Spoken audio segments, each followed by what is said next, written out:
Ever notice how some performers get standing ovations while others get polite claps? Everyone assumes it's about talent, but it's not. Audiences don't fall in love with technical skill. They fall in love with emotional leadership. You can hit every move perfectly and still feel invisible on stage. Just like how you can go on a technically perfect date and feel absolutely nothing. What people remember is how you made them feel. When a performer is emotionally present, open, grounded, connected, the audience mirrors that. They feel included, they feel seen, and that's what creates tips. That's what creates rebookings. That's what turns strangers into fans. So stop performing like you're trying to impress and start performing like you're inviting people into something. Showing love on stage and off stage is a performance skill. Comment heart below if you want audience chemistry. Here is what every performer needs to hear. You are not in the business of being affordable. You are in the business of being a luxury experience. Think about Valentine's Day. You're not buying just some grocery store chocolate. You're buying something special, something curated, something meant to be felt. That's your work. So when you worry about being too expensive, remember, your clients aren't looking for cheap. They're looking for unforgettable. I have a super wild guess. My assumption is you have never fallen in love with somebody because they were technically perfect. Because they were perfect. I'm assuming that you fell in love because of how you felt around them. Because they were so easy to be around and so enjoyable, right? Performers create experiences, right? We shape atmospheres, we sparkle environments, and audiences work in the same way. You can be a flawless and forgettable performer. Or you can be messy and somehow magnetic. People don't remember what you did. They really don't. They remember how you made them feel. Whether that is on a stage or on a date, the concept is really the same. Skill makes you competent, yes, but energy is what makes you unforgettable. You ever been on a date where you could just tell that the date was trying way too hard? They're watching your reactions, they're gripping the outcome, and that tension is just not attractive. Which is why it begs me to address the fact that this is exactly what happens when performers go on stage in survival mode. I need this gig, I need these tips. The audience feels it, and it's icky. Seduction on stage and in business happens when you're relaxed, grounded, and present. Keep that in mind the next time you go on a date and the next time you take the stage.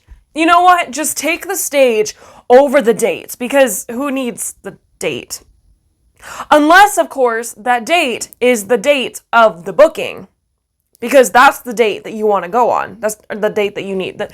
You know what? Mwah!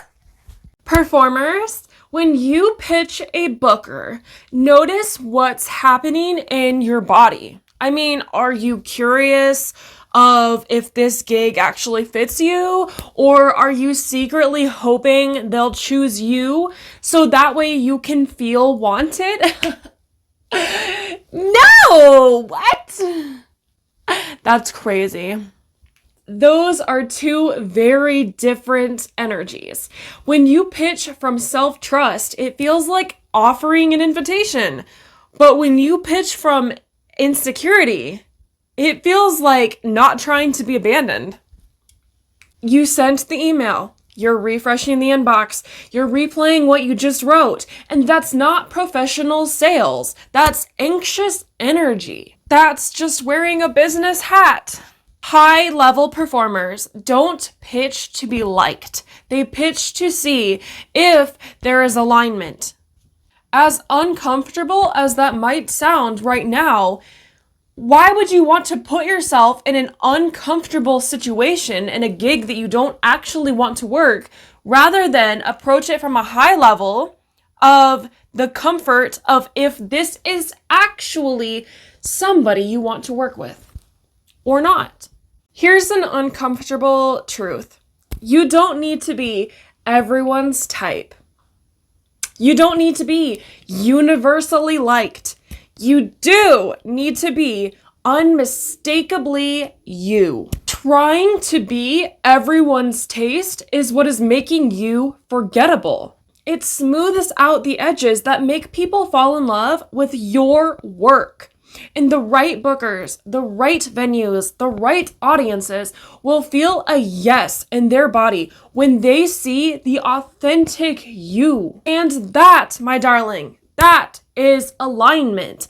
And alignment is more powerful than approval. And if you're struggling to be everyone's type in relationships, in friendships, I guarantee you're doing it in business also. Performers, there is a huge difference between explaining your value and apologizing for it. A lot of performers think that they have to justify their rates, so they start giving out the whole recipe. Well, I pay for costumes and insurance and rehearsals and suddenly it sounds like you're begging someone to agree that you deserve to be paid. But secure performers don't sell the recipe, they sell the meal. You don't go to a restaurant and get a breakdown of how much butter was used or how long the chef trained. You're told this is a 5-star dish, here's the price, and either you want it or you walk out.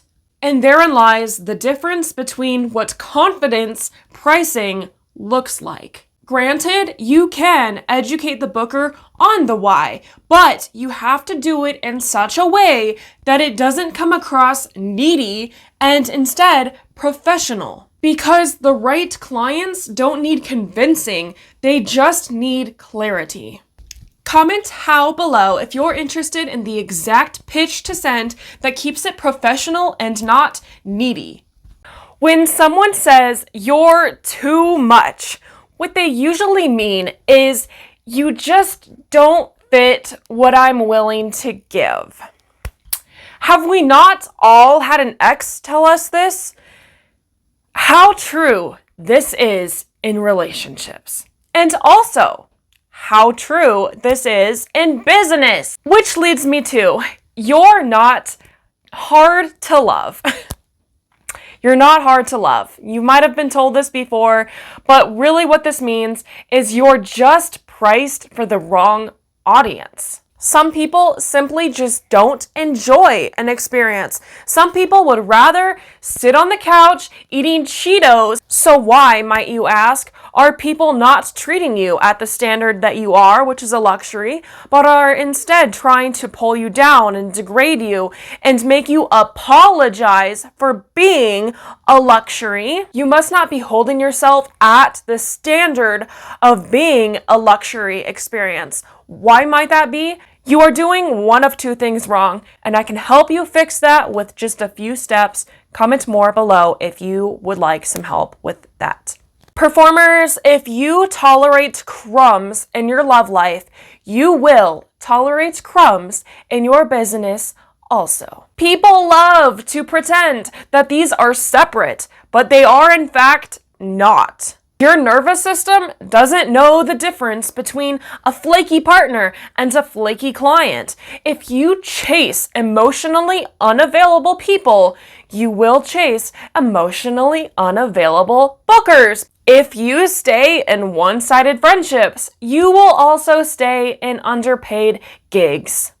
Low self-worth doesn't clock out at 5 p.m. It shows up as over-explaining, undercharging, saying yes when you really want to say no. And that's not hustle, that is survival. When you heal how you accept love, you automatically raise how you accept money, treatment, and opportunities. High-value performers don't just know their worth. Their body believes it. Comment upgrade if you're raising your standards everywhere. Being chosen feels so good, and it hits that old part of you that just wants to be wanted, you know? But being valued, that's the part that builds the career. And a lot of performers are secretly auditioning for approval, and they lower their price. They make themselves easier. They try to be agreeable. And that keeps them busy, but it does not make them powerful. High-value performers don't try to be chosen. They become expensive to ignore. They show up with standards. They have clear pricing, and they don't bend themselves into whatever shape someone else wants. That's what creates better gigs, better money, better treatment. Comment a wave below if you want to know the exact steps that you need in order to get this outcome. Have you ever noticed you just kinda get what you tolerate? Whether that be in relationships, in friendships, in bookings, in all the above. If you accept crumbs emotionally, you'll accept crumbs financially. Money, or lack thereof, isn't a punishment, it's a mirror. So raise your standards in one area, and honestly, your standards will rise everywhere. If you want to know what exactly it is that you're doing wrong, comment a flower below and I will reach out. You know that feeling when someone keeps texting you saying how much they like you, but they never actually make a plan? That's either a pen pal or a situationship. And gigs do this too. Say things like, so excited about you, we'd love to have you, we'll be in touch, and then no contact. No deposit, no date, and because you still want it to work, you stay available. You keep checking your phone, and that is not opportunity, that is emotional limbo. You're bending yourself backwards, quite literally, until your back will literally break from not being able to flex anymore. The good news is high quality bookings don't flirt. They commit. I will say though, just because a booker isn't responding might not be because they're not high quality bookers. It might be because your pitch is not high quality. And so they're in fact ghosting you because you're lacking the quality. So comment quality below if you want to know how to send the proper pitch. Have we not all experienced a booker who just keeps asking for one more thing, one more clip, one more audition, one more free favor? And it sounds professional until you realize weeks have passed and no decision has been made. That's not evaluating. That is extracting, and you are not an endless free sample. Professional relationships have a moment where someone decides, and if they won't decide, that is information. You are fully allowed to say, I've sent everything I can. Let me know if you would like to move forward. Boundaries don't scare away real clients. They reveal who was never planning to hire you in the first place. If you grew up having to perform, no pun intended, to be loved, that looked like being good, being useful, being impressive, that pattern doesn't just disappear when you start a business. In fact, it shows up as overworking, overgiving, staying in deals that don't feel good because leaving feels unsafe. You know, you don't have to bleed in order to earn money. You just need to be clear. And you don't have to exhaust yourself to be worthy of being paid. I think so many of us end up becoming performers because we're so used to have performed our entire life. So comment below if this resonated with you. Truth bomb of the day, your nervous system is not actually being run by your talent. In fact, it is being run by your nervous system. If being seen ever felt unsafe, you'll hide in marketing, you'll soften your messages, you'll post less, and if asking for money ever felt dangerous, you'll undercharge, you'll discount, you'll say yes when you really mean no. This is not strategy because you are operating from survival. You can invest in every course in the world, but if your body thinks visibility equals danger, your brand will keep playing small. When you feel safe being seen and being paid, everything will change. And of course, having the right blueprint, because if you don't have the right blueprint, you don't know where you're going. And how can you feel safe if you have absolutely no clue where you're going? Because you're not safe, you're lost. So comment blueprint below and let's figure out where you're trying to go. Here's some food for thought. Every time you step on stage, you're being introduced, not technically, but emotionally. Comparatively, on a first date, people don't decide whether they like you based on how, impressive you are. They decide based on how present you feel to them. And ain't that exactly what an audience reads from you? If you perform like you're afraid of being rejected, the room will tighten. But if you perform like you're inviting people into your world, the room leans in. Connection is what gets remembered. Connection is what gets tipped. Connection is what gets you booked again and again. Comment date below if you want to learn how to really hone in to this connection, to connect with your audience, and turn your calendar of dates into bookings. Did you know that people don't tip techniques? They tip emotion. Think about the last time that somebody really moved you. I guarantee you didn't reward them because they were so perfect. You rewarded them because they made you feel something, which is exactly how tipping works with performance. Two performers can do the exact same act. One connects, the other doesn't. One walks away with a jar full of tips.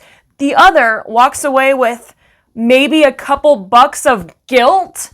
If your tips are low, don't polish your choreography. Instead, try opening up your energy.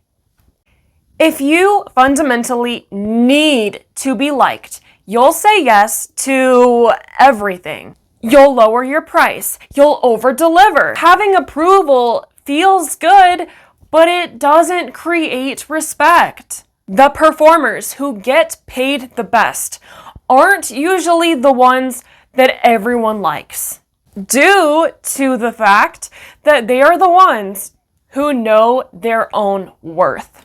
Comment worth below if you want to know just how much you are actually worth and what your prices could be raised to if you did know your worth, because you really are missing out.